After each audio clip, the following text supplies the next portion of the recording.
मस्जिदों में लाउडस्पीकर के इस्तेमाल पर एक बार फिर विवाद गर्मा गया है। एसपी नेता और महाराष्ट्र विधायक अबू आजमी ने बीजेपी पर मुस्लिम समुदायों को निशाना बनाने का आरोप लगाया है। मस्जिदों में लाउडस्पीकर पे अबू आजमी के बयान पर अयोध्या के संतों ने करारा जवाब दिया है।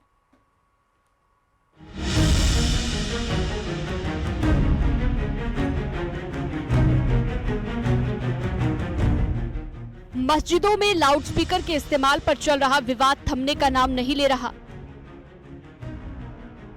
समाजवादी पार्टी के वरिष्ठ नेता और महाराष्ट्र विधायक अबू आजमी ने बीजेपी को निशाने पर लिया। आजमी ने कहा कि बीजेपी मुस्लिमों को टारगेट कर रही है। हिंदू त्योहारों और उत्तर प्रदेश में होने वाले कीर्तनों में लाउडस्पीकर का खुलकर इस्तेमाल होता है, फिर केवल मुस्लिम समुदाय को ही क्यों निशाना बनाया जा रहा है। हम अपने पड़ोसी की इज्जत करते हैं, धर्म का मामला है, हम कभी कंप्लेन नहीं करते। मैं यूपी जाता हूं ना, पूरी रात, बहुत सारे यूपी के बैठे होंगे आप लोग, पूरी रात कीर्तन बजता है जोर जोर से, कभी आज तक कोई कंप्लेन नहीं हुआ है। लेकिन मस्जिदों की अजान कितनी देर होती है?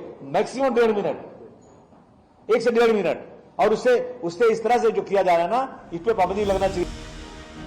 आजमी के इस बयान पर अयोध्या के संतों ने करारा जवाब दिया और इसे सस्ती लोकप्रियता हासिल करने की कोशिश बताया।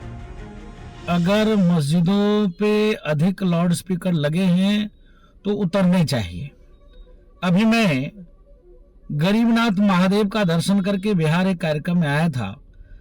पासकिन में एक मस्जिद है, उस मस्जिद में 6 लाउड स्पीकर ऊपर लगे हुए हैं, 4 मंजिले पे। कोई आपत्ति नहीं है, लेकिन जहां लोगों की आपत्ति है, समस्या है, वहां उतरनी चाहिए।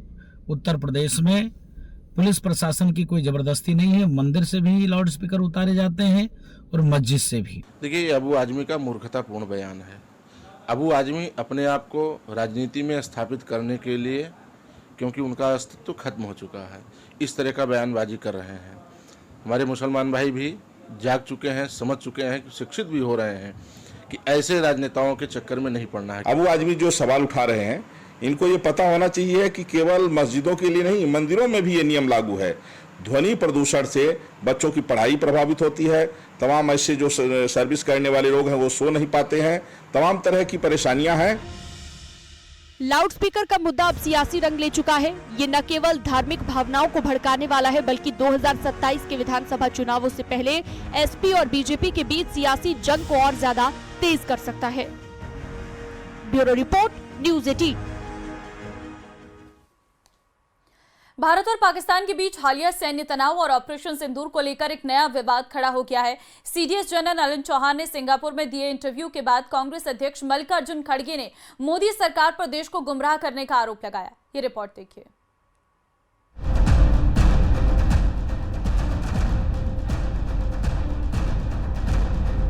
सिंगापुर में chief of defence staff CDS द्वारा ब्लूमबर्ग टीवी को दिए गए एक इंटरव्यू को लेकर कांग्रेस अध्यक्ष मल्लिकार्जुन खड़गे ने तीखी प्रतिक्रिया दी है।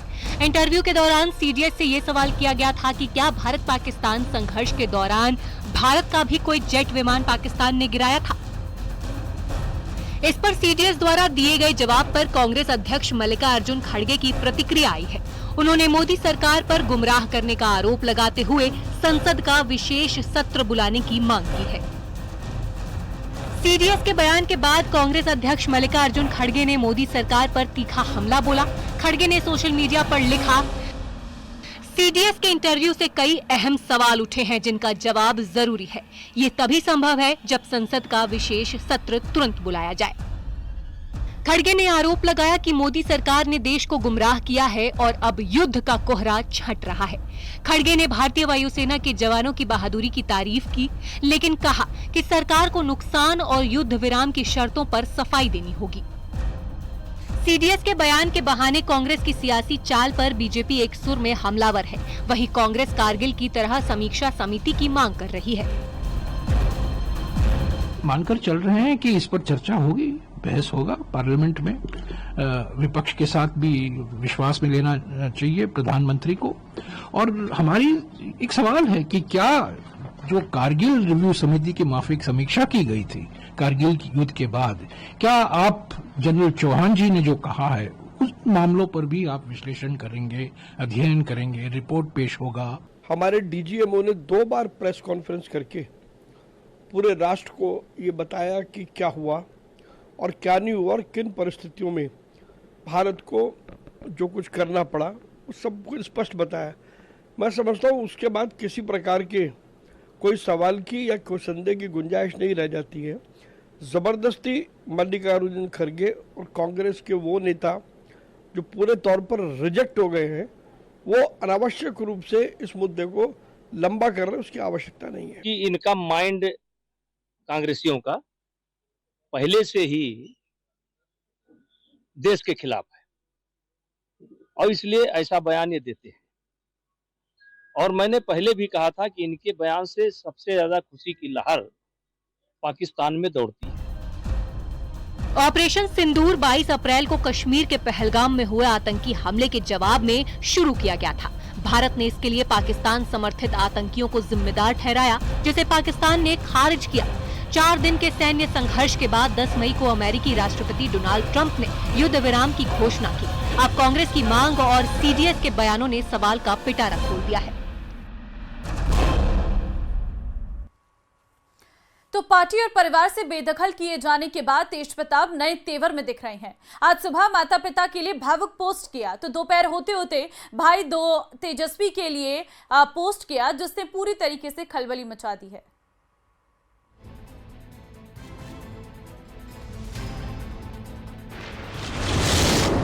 जयचंद पर तेज प्रताप ने तोड़ी चुप्पी।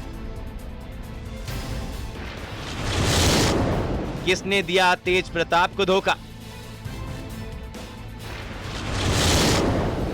परिवार से प्यार, जयचंद पर वार।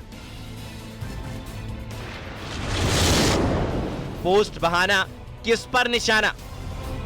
राजनीति की बात हो और जयचंद का जिक्र ना हो तो कहानी कुछ अधूरी लगती है।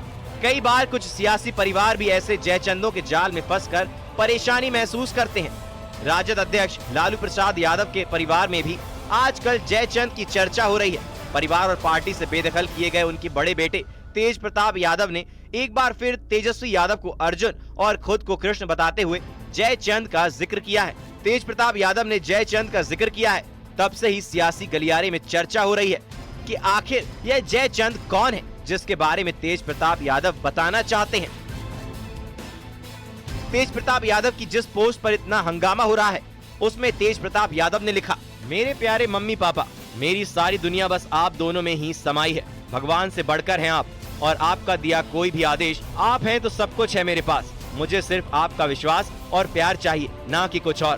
पापा आप नहीं होते तो ना ये पार्टी होती और ना मेरे साथ राजनीति करने वाले कुछ जयचंद जैसे लालची लोग। इस पोस्ट के बाद तेज प्रताप ने एक और पोस्ट किया जिसमें उन्होंने महाभारत की तस्वीर के साथ लिखा, मेरे अर्जुन से मुझे अलग करने का सपना देखने वालों, तुम कभी अपनी साजिशों में सफल नहीं हो सकोगे। कृष्ण की सेना तो तुम ले सकते हो, लेकिन खुद कृष्ण को नहीं।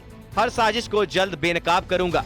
बस मेरे भाई भरोसा रखना, मैं हर परिस्थिति में तुम्हारे साथ हूँ। फिलहाल दूर हूँ, लेकिन मेरा आशीर्वाद हमेशा तुम्हारे साथ था और रहेगा।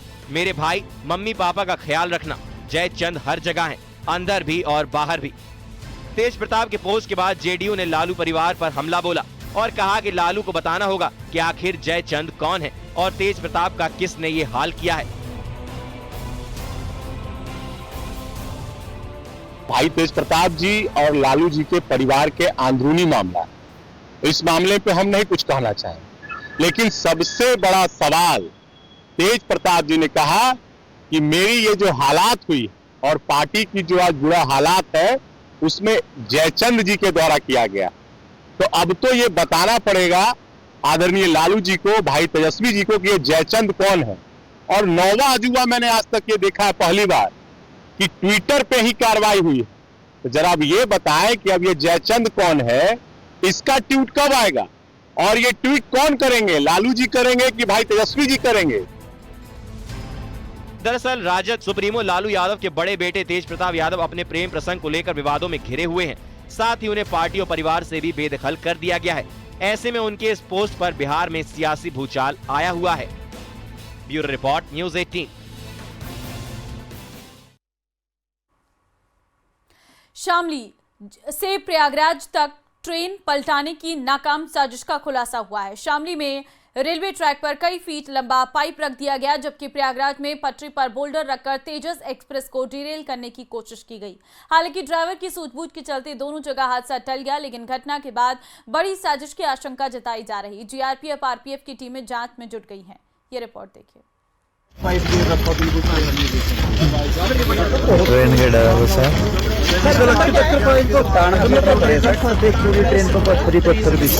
ट्रेन पलटाने की साजिश नाकाम। प्रयागराज से लेकर शामली तक ट्रैक पर साजिश मास्टरमाइंड कौन? शामली जिले में एक बड़ा ट्रेन हादसा होने से बचा है। ड्राइवर की सूझबूझ से यह हादसा टल गया। दिल्ली सहारनपुर रेल मार्ग पर बलवा गांव के पास शरारती तत्वों ने ट्रैक पर लोहे का मोटा पाइप रखा था। माना जा रहा है कि ट्रेन पलटाने के इरादे से करीब 10 से 12 फीट लंबा लोहे का पाइप रेलवे ट्रैक पर रखा गया था। कितना लंबा पाइप रखा? बिल्कुल ट्रेन चालक ने सूझबूझ का परिचय देते हुए पहले ही ट्रेन को रोक लिया। करीब 1 घंटे तक ट्रेन जंगल में खड़ी रही। इस दौरान यात्रियों को परेशानी का सामना करना पड़ा। ये वही घटना स्थल है जहाँ पर जो है ये हादसा हुआ। मैं अपने कैमरामैन से कहूंगा कि दिखाए। ये वही अंडरपास है, शामली जनपद के गांव बलवा के निकट का अंडरपास है, जहाँ पर जो है 10 से 12 फीट लंबा पाइप रेलवे ट्रैक पर पड़ा हुआ था।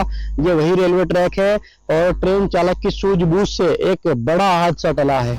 दिल्ली से सहारनपुर के लिए जा रही ट्रेन संख्या 64021 जैसे ही बलवा गांव के अंडरपास के पास पहुंची तो ड्राइवर ने इमरजेंसी ब्रेक लगा दिए। रेलवे ट्रैक पर कई फीट लंबा लोहे का पाइप रखा गया था। ड्राइवर ने जीआरपी को सूचना दी। एसपी जीआरपी समेत कई अधिकारी मौके पर पहुंचे और जांच पड़ताल शुरू की।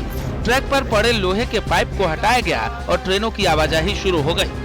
आपको दिखाना चाहूंगा कि बराबर में एक जो है किसानों की ट्वेल है, जहां पर रात में चोरी हुई है और जो ट्वेल पर जो लोहे की नाल है जो ट्रैक पर रखी गई थी वो वहीं से चोरी की गई थी। साफ तौर पर वहां पर जो है निशान है कि वहां से उखाड़ी गई और रेलवे ट्रैक पर रखी गई। तो कहीं ना कहीं शरारती तत्वों द्वारा यहाँ पर जो है रेलवे ट्रैक पर इस पाइप को रखा गया और माना यह भी जा रहा है कि शरारती तत्वों द्वारा ट्रेन को पलटाने की साजिश रची गई थी। उधर प्रयागराज में सुपरफास्ट ट्रेन तेजस राजधानी एक्सप्रेस को पलटाने की साजिश रची गई। पटरी पर बोल्डर रखने वाले लोगों की तलाश तेज कर दी गई है।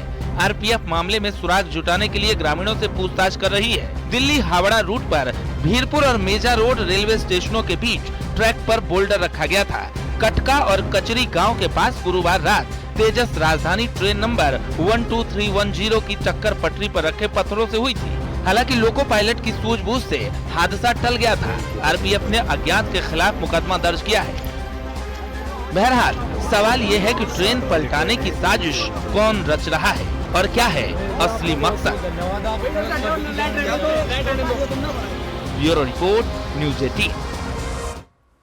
दिल्ली के जंगपुर इलाके की मद्रासी बस्ती में सुबह बुलडोजर एक्शन जारी है और डीडीए की देखरेख में करीब 300 अवैध झुग्गियों को हटाया जा रहा है। ये रिपोर्ट देखिए।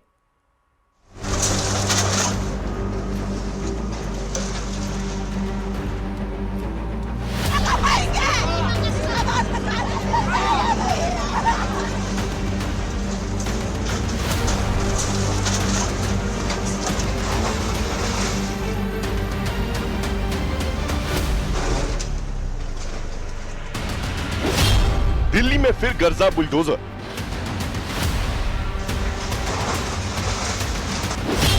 अवैध निर्माण के खिलाफ एक्शन। कोर्ट के आदेश पर ऑपरेशन।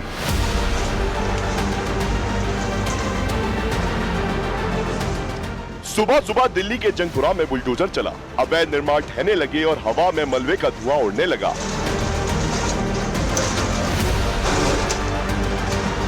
जेसीबी की आवाज गरजती रही और पुलिस की घेरेबंदी में एक के बाद एक अतिक्रमण करके बनाए गए घर जमींदोज होते गए। ये दिल्ली के जंगपुरा में मद्रासी कैंप है, जहां अतिक्रमण के खिलाफ एक्शन चल रहा है। डीडीए की निगरानी में करीब 300 झुग्गियों में 100 से ज्यादा को गिराया जा चुका है। डीडीए के मुताबिक कई बार नोटिस भेजा गया, लेकिन जब बात नहीं बनी तो बुलडोजर को एक्शन के लिए उतारना पड़ा। दक्षिण पूर्वी दिल्ली के जंगपुरा इलाके में इस वक्त इंक्रोचमेंट को हटाने के लिए बुलडोजर कार्रवाई यहां पर देखी जा रही है। ये एक्शन, बुलडोजर एक्शन जो आपको सामने दिखाई देगा, कई बुलडोजर जेसीबी मशीनें यहां पर बुलाई गई हैं। दरअसल जंगपुरा का जो मद्रासी बस्ती है उस इलाके में ये इंक्रोचमेंट को हटाने की कवायद की जा रही है, जिसके लिए भारी सुरक्षा बल भी यहाँ पर तैनात है ताकि कोई किसी तरह का विरोध न कर सके। ये पूरा जो आपको इंक्रोचमेंट का एरिया दिखाई दे रहा है, डीडीए की लैंड इसे बताया जा रहा है और यहाँ पर तकरीबन 300 के आसपास घर ऐसे बनाए गए थे, झुग्गियां ऐसी बनाई गई थी जो अवैध थी। जेसीबी मशीनें यहाँ पर बुलाई गई, साथ ही रैपिड एक्शन फोर्स यहाँ पर है और आपको दूर कार्रवाई करते हुए जो बुलडोजर एक्शन है वो आपको दिखाई देगा न्यूज़ 18 इंडिया के कैमरे पर।